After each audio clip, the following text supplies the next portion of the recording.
Mbia hapo awali kwamba kuhusiana na taarifa kumhusu waziri mkuu wa Israel Benjamin Netanyahu kuapa kuvipokonya silaha vikosi vya Hamas, wakati huu Marekani ikitarajia kutekeleza mpango wake wa kuijenga upya Gaza. Na haya akiwa ameyazungumza mwanzoni mwa mkutano wa kila wiki wa baraza la mawaziri mjini Jerusalem, ambaye amesisitiza kuwa vikosi vya nchi yake vitaendelea kuidhibiti Palestina. Na tukakufahamisha kwamba katika taarifa hii tutazungumza na Ibrahim Rahbi, na tayari amekwishafika hapa studio. Karibu sana Rahbi. Shukran sana. Na huyu ni mchambuzi wa siasa za kimataifa. Baraza la usalama la Umoja wa Mataifa linapiga kura kwa ajili ya kuidhinisha mpango wa Marekani wa kutaka kupelekwa kwa vikosi maalum vya kulinda amani pamoja na kuwanyang'anya silaha ama kusimamia shughuli ya unyang'anyaji silaha wa Hamas. Lakini pia Netanyahu ametoa kauli jana akisema kwamba hata subiri mpaka kura ipigwe, yeye moja kwa moja anakwenda na kuwanyang'anya silaha, atasimamia mwenyewe shughuli hiyo na kuhakikisha kwamba anaendelea kuimiliki Palestina. Upi mpango ambao unaweza ukafanikiwa kati ya hii miwili? Ni vigumu kusema upi utafanikiwa, lakini ishara yote inatoa majibu ya kile ambacho huwa tunakizungumza mara nyingi, kuwa kuna mpango wa kusudi wa kuvuruga mambo. Ukitazama kuwa Jumatatu ambayo ni leo kutakuwa na kura hiyo ambayo ukiangalia mswada wake umetolewa Marekani. Yani Marekani ndio ameuleta mpango. Tulizungumza hapa mwisho wa wiki kuwa walikuwa wanaandaa maneno. Yani tuweke maneno gani mepesi, yani mazuri ya kuvutia, yani mpangilio wa ule mswada. Sasa hili ukilitazama kwa hapa uweze kuipata picha kamili. Ukitaka kujua kinachoendelea unarudi tena ndani ya Marekani. Angalia mgogoro mpya wa Marekani wa faili za Jeffrey Epstein, halafu rudi upande wa pili. Ndio utaelewa kile kinachotokea, kuwa kuna nguvu ya ndani Marekani ambayo inajaribu kupambana na Trump, kuhakikisha kuwa tunamdhibiti Trump. Huu mpango wa kura inayotakiwa iende kwenye baraza la usalama ambayo Israeli kwa miaka zaidi ya 77 wameizuia. Ndio maana nilikuambia haijawahi kutokea vikosi vya kimataifa vikaenda kwenye ardhi ya Palestina. Lakini sasa tunazungumza mpango ambao Marekani ukiidhinishwa unakuwa ndio mpango wa kwanza katika historia kuwepo kwa vikosi vya kimataifa katika ardhi ya Wapalestina. Unajua maana yake? Maana yake ni kuwa pale kitapokuwa kikosi cha kimataifa kipo, Israeli hatoingia, kuwa hatukuruhusu tena kuwa hapa, na taarifa tutazozipokea tutapokea kutoka kwenye kikosi cha kimataifa. Sio hivi sasa Israeli anatoa taarifa yeye, anashutumu yeye, anaadhibu yeye, halafu Marekani anapiga mstari kuwa ni kweli walitupiga risasi, tukawajibu, tukawaua, tukawashambulia. Nani anatoa taarifa? Ni wewe ambaye na wewe ni mhusika. Sasa unapoweka kikosi cha kimataifa, wewe hautokuwepo tena. Sasa hii inaenda kuondoa ndoto ya kizayuni ya kuchukua ardhi, kwa sababu kama kutakuwa na vikosi vya kimataifa tutachora mstari hapa, uwezi kusogea. Kwa ile ajenda yao ya kuwa tunakadiria kila miaka 10 tutakuwa tumesogea hatua kadhaa, miaka 3 tutakuwa tumesogea hatua kadhaa, ina stop. Maana huwezi tena kusogea wala huwezi kuingia tena. Kwa hiyo ndio ambayo inayoendelea.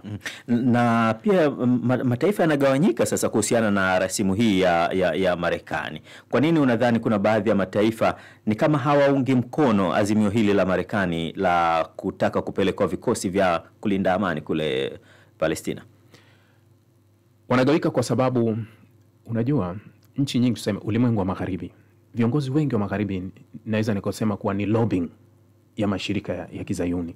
Yani ni kama vile wako blackmailed wengi. Unajua mashirika mfano Mossad ni mashirika ambayo yaliamka miaka mingi. Sasa unajikuta kuwa viongozi wengi wa magharibi wamejikuta kwenye nafasi kubwa za maamuzi bila kujua wako blackmailed. Yani kuwa tayari siku ya nyuma walishawekwa kati bila kujua. Ni kama vile Trump alivyoingia madarakani awamu ya pili, amekuja amekurupuka ile ya kwanza kuwa ni lazima faili za kifo za Kennedy ziibuliwe, na akalazimisha ziibuliwe. Katikati ya kuibua zile tu kashfa, hapo zikaibuka kashfa Jeffrey Epstein ambazo zinamuonyesha yeye ameshiriki, akairisha. Hakuna tena sasa hivi story ya Kennedy. Sasa hivi ni ya Epstein. Sasa Epstein ni kama blackmail. Sasa na viongozi wa magharibi wengi wako kwenye ile, anaweza kusema kuwa blackmail. Hivi tukisema blackmail Kiswahili tunafanya nini? wewe Mswahili.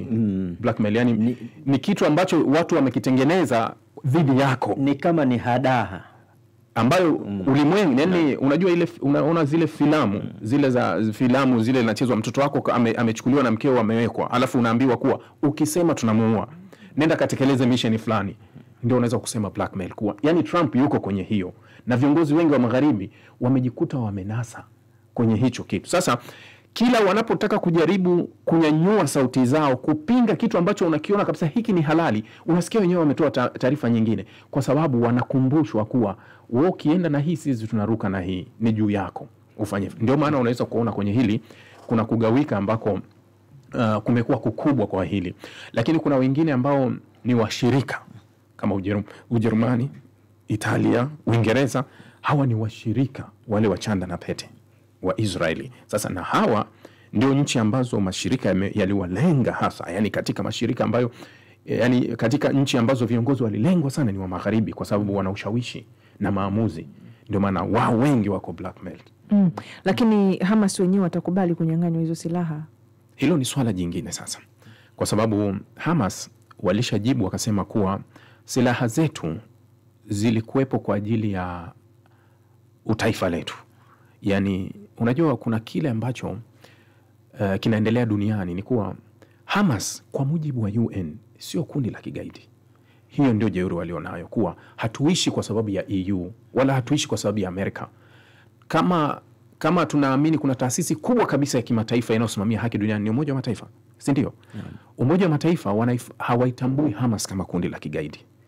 EU na Marekani ndio wanaitambua kuwa kundi la kigaidi. Sasa Hamas wanakuambia silaha zetu ni kwa ajili ya uhuru wetu, tutaziweka chini pale uhuru wetu utapatikana. Yani kuwa leo anzisheni taifa letu, tuweke mipaka yetu, tujitegemee huku, sisi tutaweka silaha chini. Sasa hilo ni swala jingine, kuwa nani atapokonya silaha.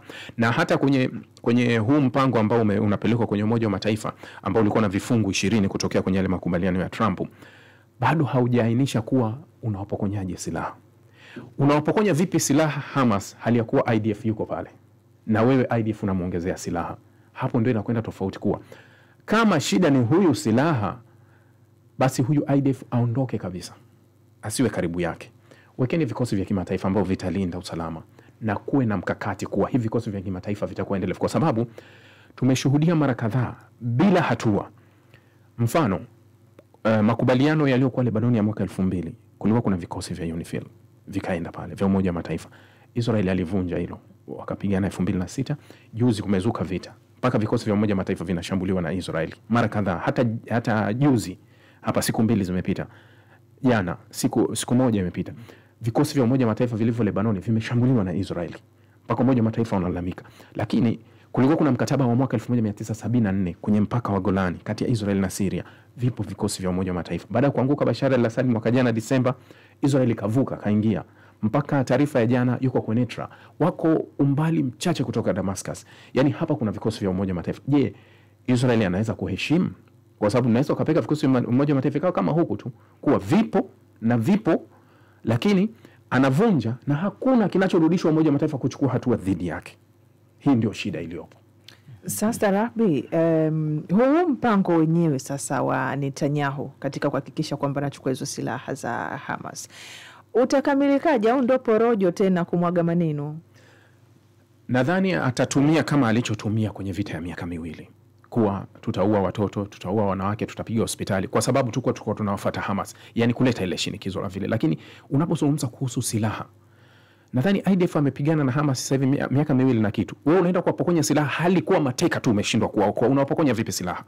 Kwa sababu wao wamekana mateka siku zote, umetumia jeshi, nguvu, kila kitu, na umeshindwa kuchukua hao mateka. Silaha zao utawapokonya vipi? Kwa sababu na wao wana silaha. Ndio maana unaona katika mpango huu nchi ambazo zilitakiwa kupeleka vikosi ni Uturuki peke yake alikuwa amekubali kuwa nitapeleka, na Israeli ikasema Uturuki sitaki aingia hapa, kwa sababu Uturuki hana tofauti na Hamas yanavyosema. Sasa nchi zote zilikuwa zinataka utaratibu, na yote utaratibu walikuwa wamelazimisha, kwa sababu nchi za Kiarabu ambazo zina ushawishi kwa Marekani, Qatar, Saudi Arabia, sio nyingine zote zilimshinikiza Marekani kuwa huu mpango uende kwenye Umoja wa Mataifa. Ukienda kwenye Umoja wa Mataifa tutataka kuinasa Israel kupitia Umoja wa Mataifa, lakini tukipita kwenye mpango ambao utapita kwenye njia ya Trump, Marekani atauchezea na Israeli. Watafanya wanavyofanya, kama vile ambavyo tupo kwenye usitishaji wa Palestina toka lini? Toka tarehe 10 mwezi uliopita, si ndio usitishaji? Mpaka hesabu ya jana wa Palestina waliouawa zaidi ya 200. Na tupo kwenye usitishaji. Wakati kuna makubaliano ya kusitisha vita. Ndio, tupo kwenye usitishaji, lakini wa Palestina wameuawa zaidi ya 200. Na mashambulizi kila siku yapo, kwa sababu huu mpango sio halisi, ulipita mlango wa nyuma, sio wenyewe. Kwa sababu ungekuwa ni mpango halisi, kwanza ungekuja na ile kuwa okay, tuna usitishaji. Cha kwanza, wewe Madege na Pili, nyinyi mlikuwa mnagombana, kila mmoja aweke distance ya mwenzake. Haiwezekani wewe Pili wewe weka silaha chini alafu Madege yuko pembeni. Sisi wote ni maadui. Sio kwa tunaelewana. Haiwezekani mmoja eti apokonywe silaha mwingine abaki na silaha, hali ya kuwa sisi wote ni maadui. Hamna atakayemtendea vizuri mwenzake. Sasa ili muwe na usalama hapa katikati yenu, tunachora mstari, tunaweka ukuta. Vikosi vinasimama hapa katikati. Wewe kaa huku, tuone ni nani mchokozi. Sio mmoja atoe taarifa kuwa fulani kanirushia jiwe, mimi nimemjibu kwa kuua watoto wake. Haiwezekani wewe utoe taarifa. Lakini magari ya misaada yanaruhusiwa sasa hivi kuingia na kutoa misaada kwa waathirika wa vita hivi. Yako chini ya kiwango. Yaani ukienda kwenye makubaliano ya mkataba ni gari 600 kwa siku zinatakiwa, lakini average ni gari 170. Yaani wako chini ya kiwango, lakini sio tu gari 70. Gari zinaingiza nini? Kwa sababu unapotokea maeneo kama hayo yenye vurugu na vita, kuna vitu vya muhimu ambavyo vinatakiwa viingie, vyakula, madawa, nyama, sijui samaki nani. Gari zinazoruhusiwa kuingiza za pombe, sigara, sijui michezo ya nini. Yaani vitu ambavyo ndio unaona kwa namba kuwa gari ni nyingi, lakini gari zinaingiza nini? Yaani vitu vinavyoingizwa sio ambavyo watu wanavitaka. Yaani vitu vya muhimu viingie. Kuna msikilizaji ameuliza hapa, anasema mimi bado nimeshindwa kuelewa. Nani aliyemtengenezea mwenzie? Nani aliyemblackmail mwenzie? Mshindo. Kati ya Netanyahu aliye blackmail.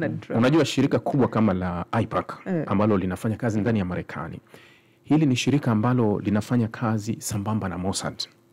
Ukirudi nyuma kwenye kashfa ya Jeffrey Epstein, kashfa ya Jeffrey Epstein ilitokea Trump hajafikiriwa kuwa rais.